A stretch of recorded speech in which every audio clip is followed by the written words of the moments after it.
बिस्मिल्लाहिर्रहमानिर्रहीम। अस्सलाम वालेकुम। मैं हूं महरीन सब्तैन। देख रहे हैं आप मेरा यूट्यूब चैनल और फेसबुक पेज। नाज़रीन, इस्लामाबाद के एक होटल में एक बड़ा ही खौफनाक वाक़या पेश आता है, जहां पर एक लड़का और एक लड़की रेस्टोरेंट के टेबल पर बैठे होते हैं। अभी अभी इन्होंने खाना ख़त्म किया होता है और उसके बाद एकदम से ठाक ठाक की आवाज़ें आती हैं और पता लगता है कि लड़का और लड़की दोनों मारे गए हैं। आखिर यहाँ पर हुआ क्या था? ये लड़का और लड़की कौन थे? यहाँ पर बताया जाता है, हमक टाउन मॉडल टाउन है और इस्लामाबाद का ये इलाका है और यहाँ पर एक मशहूर रेस्टोरेंट है और इस रेस्टोरेंट में एक फैमिली हॉल है। फैमिली हॉल में फैमिलीज़ बैठती हैं।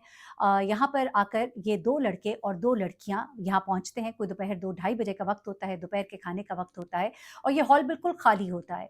यहाँ हॉल में आकर ये दोनों बैठते हैं, यानी 2 कपल समझ लीजिए, आकर बैठते हैं और उसके बाद ये खाने का ऑर्डर करते हैं। बिरयानी और कोल्ड ड्रिंक्स मँगाई जाती हैं, दोनों बैठकर खाना खाते हैं, कोल्ड ड्रिंक पीते हैं। उसके बाद एक लड़का और एक लड़की उठकर हॉल से बाहर चले जाते हैं, जबकि एक लड़का और लड़की अंदर बैठे रहते हैं। उसके बाद वो लड़का उठता है और जाकर दरवाजे को कुंडी लगा देता है और वापस आकर कुर्सी पे बैठता है और उसके थोड़ी देर के बाद ठा ठा की आवाज़ें आती हैं। जो अमला होता है उस होटल का, भाग कर वहाँ पहुँचता है। दरवाज़ा बंद है, दरवाजे को धक्का मार के खोला जाता है। जब अंदर जाते हैं तो खून में लथपथ 2 लाशें पड़ी होती हैं और उसके बाद पुलिस वहाँ पर पहुँचती है। अब मालूम नहीं हो रहा था कि ये बेसिकली मामला क्या है, लेकिन इन दोनों को, यानी कि लड़का और लड़की को, होटल के मालिक भी जानते हैं। अब यहाँ पर उन्हीं की मुद्दईयत में मुकदमा दर्ज कराया जाता है, क्योंकि लड़का और लड़की के वालिदैन जो हैं वो आकर उनकी बॉडी से वसूल कर लेते हैं, लेकिन पुलिस के मुताबिक जहाँ पर वाक़या वक़्फ़ु पज़ीर हुआ था, उन्हीं के मालिक की मुद्दईयत में मुकदमा दर्ज होगा और फिर वो इस मुकदमे को दर्ज कराते हैं। अब इस लड़का और लड़की के बारे में जो तफ़सीलात मिली वो क्या है, मैं आपको बताती हूँ। वो जो साथ 2 लड़का-लड़की मौजूद थे, वो बाहर क्यों चले गए? क्या उनको मालूम था कि ये दोनों एक-दूसरे को कत्ल कर देंगे, या ये दोनों खुदकुशी करने वाले हैं, इन्होंने एक-दूसरे को मारा, या सिर्फ़ क्या लड़के ने लड़की को मारा? दरअसल मामला क्या था, वो अब ज़रा सुनिएगा। कुछ मामला इस तरह से निकल कर सामने आ रहा है कि ये लड़का और लड़की जो है, ये दोनों एक फ़ार्मास्यूटिकल कंपनी में जॉब कर रहे थे। लड़का जो है, इसकी उम्र लड़की से कम थी। लड़की गालिबन कोई 23-24 साल की थी, जबकि लड़का जो है वो 20-21 साल का था। ये दोनों एक फार्मास्यूटिकल कंपनी में जॉब कर रहे थे और इन्हें पिक एंड ड्रॉप के लिए गाड़ी भी मिली हुई थी। दोनों का साथ आना-जाना था, साथ ही आते थे, साथ ही जाते थे। दोनों के इलाके मुख्तलिफ थे, दोनों मुख्तलिफ शहरों से यहाँ इस्लामाबाद नौकरी के लिए आए हुए थे। अब यहाँ पर मिर्ज़ा आफ्ताब साहब बताते हैं कि लड़के का नाम मेहरान है, उम्र इसकी जो है 21 साल है और लड़की का नाम आयज़ा है। लड़की रावलपिंडी के इलाके कहूटा का रिहायशी थी और सॉरी, लड़का कहूटा का रिहायशी था और लड़की जो है मंदरा की रिहायशी थी। अब ये दोनों जो है इस कंपनी में काम कर रहे थे और कंपनी ने उन्हें पिक एंड ड्रॉप की सहूलत भी दी हुई थी और साथ ही साथ इन दोनों की आपस में अच्छी बातचीत शुरू हो गई। बातचीत जो है आहिस्ता-आहिस्ता मोहब्बत में तब्दील हो गई। अब लड़की के घर वाले उसका रिश्ता ढूँढ रहे थे, तो ऐसे में लड़की ने उस लड़के को बताया कि तुम अपने घर वालों से कहकर मुझे रिश्ता भिजवाओ, ताकि मेरे माँ-बाप जो हैं वो मेरी कहीं और शादी ना कर दें। लड़का, उसकी उम्र तो कम थी, लेकिन उसने अपने माँ-बाप को बहुत इंसिस्ट किया कि मैं इस लड़की से शादी करना चाहता हूँ, लेकिन उन्होंने इसे साफ इनकार कर दिया, ये कहकर कि तुम्हारी उम्र अभी बहुत कम है, अभी तुमने अपने पाँव पर खड़े होना है, अभी से शादी कर लोगे तो तुम बहुत सी मजबूरियों के बोझ तले दब जाओगे और यहाँ पर वो लड़की भी तुमसे उम्र में बड़ी है। ये कहकर उसके घर वालों ने साफ इनकार कर दिया कि हम तो रिश्ता लेकर नहीं जाएँगे। दूसरी जानिब ये लड़की जो है, जिसका नाम आयज़ा बताया जा रहा है, इसने भी अपने घरवालों को कहा कि मैं यहाँ पर शादी करना चाहती हूँ, लेकिन उसके घरवालों ने साफ इनकार कर दिया, ये कहकर कि इस लड़के से तुम्हारी शादी नहीं हो सकती। इसलिए कि वो तुमसे उम्र में छोटा है। हम तुम्हारी शादी किसी वेल सेटल्ड जगह करेंगे, ये कोई मुनासिब रिश्ता तुम्हारे लिए नहीं है। लड़की ने जब इंसिस्ट किया तो उन्होंने और सख्ती दिखाई और उसे ये तक कहा कि तुम्हारी जॉब खत्म कर देंगे, तुम्हें घर बिठा लेंगे। अगर यही तुम्हारे हालात रहे तो तुम्हारी शादी भी फ़ौरन किसी भी पहले बंदे से उठाकर कर देंगे, लेकिन यहाँ नहीं करेंगे। ये कौन-सा तरीका है कि तुम नौकरी करने गई और वहाँ पर तुमने दोस्तियाँ डाल लीं।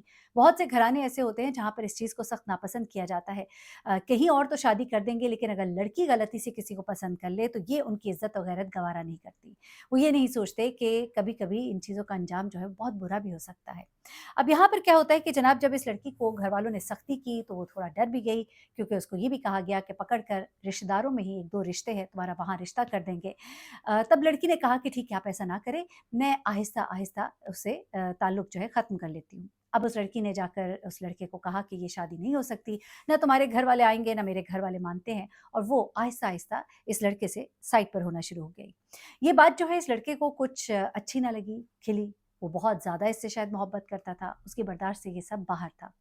उस दिन उसने जब इस लड़की को मिलने के लिए कहा तो पहले तो उसने इनकार किया और उसने कहा कि मिलना मुश्किल है, मैं नहीं मिल सकती। तो फिर उसने इंसिस्ट किया, उसने कहा चलो आखिरी बार ही आ जाओ। तो फिर आयज़ा ने अपने साथ अपनी एक दोस्त को लिया और उसके बाद वो यहाँ रेस्टोरेंट में पहुंची। वहाँ पर जब ये पहुंची तो ये भी अपने एक दोस्त के साथ वहाँ पहुंचा। इसने अपने दोस्त को पहले ही कहा था कि खाने के बाद तुम इसके साथ आई सहेली को ज़रा बाहर ले जाना, मैं इससे कुछ बात करना चाहता हूँ। लेकिन वो अपने साथ एक पिस्टल भी लेकर आया था। उसके बाद जब वो दोनों बाहर निकल गए, लड़का और लड़की, तो उसके बाद इसने इससे बात करने की कोशिश की और मेरे ख़्याल से कोशिश की कि किसी तरह इसको मना ले, भागने पर ही राज़ी कर ले। लेकिन जब वो राज़ी ना हुई और उसने ये कहा कि मेरे लिए ये सब मुश्किल होगा, तो फिर उसके बाद उस लड़के ने वो पिस्तौल निकाली और उससे ना सिर्फ़ उसको बल्कि अपने आप को भी ख़त्म कर डाला। अब जब वो लड़का और लड़की जो कि हॉल से निकल कर बाहर गए थे, उन दोनों को भी पुलिस ने शामिल तफ्तीश किया, क्योंकि हैरत की बात ये थी कि यहाँ फैमिली हॉल में कैमराज़ जो है वो नस्ब नहीं थे। एक कैमरा था जिसमें कुछ मनाज़िर कैप्चर हुए, लेकिन उनके बारे में ये कहा जा रहा है कि कोई ऐसा मंज़र जो है वो रिकॉर्ड नहीं हो सका। जिस कोने में ग़ालिबन वो बैठा था, वो कोई एक एंगल ऐसा था कि वहाँ पर शायद कैमरा नहीं था, कोई ज़्यादा यहाँ पर एहतमाम नहीं किया गया था, जहाँ जैसे कि आपने देखा बहुत से रेस्टोरेंट्स में कैमराज़ का बड़ा इत्तेमाम होता है, हर एंगल पे कैमरा होता है, बाकायदा तौर पे नोट होता है, लेकिन यहाँ हैरत अंगेज़ तौर पर कैमरे जो हैं उस तरह से नहीं कैप्चर कर रहे थे इस मंज़र को। एनीवे शायद उस लड़के ने देखा हुआ था कि मैं कोई ऐसा कॉर्नर सेलेक्ट करूँ जहाँ पर कि मैं ऑब्ज़र्व ना हूँ, ये ना हो कि काउंटर पे बैठे हुए अफ़राद जो हैं वो ये सब देख लें और मेरे लिए मुश्किल हो जाए। क्योंकि आपने देखा होगा रेस्टोरेंट्स में जब भी कैमराज़ लगे होते हैं और कोई भी ऐसी हरकत ज़रा-सी भी मशकूक लगती है, काउंटर पे मैनेजर बैठा होता है, वो एक-एक मंज़र को देख रहा होता है और वो फ़ौरन वहाँ पर पहुँचते हैं। लेकिन यहाँ पर तो लड़के ने उठकर उस रेस्टोरेंट के दरवाज़े को, यानी फैमिली हॉल के दरवाज़े को कुंडी भी लगाई तो किसी ने नहीं देखा। उसके बाद वो जाकर बैठा और 4-5 मिनट के बाद अंदर से ठा-ठा की आवाज़ें आती हैं। तो 4-5 मिनट यकीनन वो उस लड़की को मनाने की कोशिश करता रहा होगा।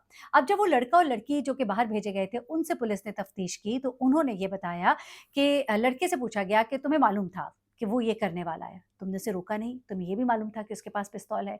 तो उसने कहा, मेरा यकीन कीजिए कि मुझे हरगिज़ नहीं मालूम था कि उसके पास कोई पिस्तौल है और मुझे बिल्कुल नहीं मालूम था कि वो ये हरकत करेगा। वो कहता है कि जब मैं यहाँ पर आया था तो उसने मुझे ख़ास तौर पे कहा था कि मैं उससे अकेले में बात करना चाहूँगा, तो तुम उसके साथ आई उसकी सहेली को बाहर ले जाना। उसने कहा कि ये लड़की मेरी कोई गर्लफ्रेंड नहीं है, बल्कि ये उस लड़की की दोस्त थी, जो सिर्फ़ इसलिए साथ आई थी क्योंकि वो अकेले नहीं मिलना चाहती थी।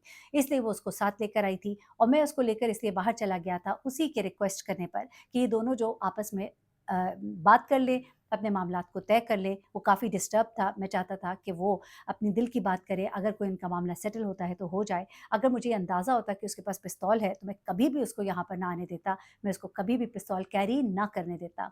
सिमिलरली उस लड़की ने भी ये बयान रिकॉर्ड कराया कि मैं तो आज तक कभी इस तरह से नहीं गई, लेकिन वो बहुत परेशान थी, वो घबराई हुई थी और उसने मुझे कहा था कि तुम मेरे साथ चलो, इसलिए मैं उसके साथ गई क्योंकि उसे बड़ा अजीब-सा लग रहा था अकेले में जाकर यूँ बाहर मिलना, इसलिए उसने मुझे अपने साथ लिया था और मैं सिर्फ़ और सिर्फ़ उसका साथ देने के लिए कि उसकी घबराहट कम हो सके और वो इस मामले को आसानी से ख़त्म कर सके। एनीवे बड़ा ही अफ़सोसनाक वाक़या पेश आया जहाँ पर 2 जानें चली गईं। एक शख़्स ने अपनी मोहब्बत जो है उसको ना पाने के गम में अपनी मोहब्बत को ही ख़त्म कर डाला। अपना बहुत ख़्याल रखिएगा, दुआ में याद रखिएगा। अल्लाह हाफ़िज़।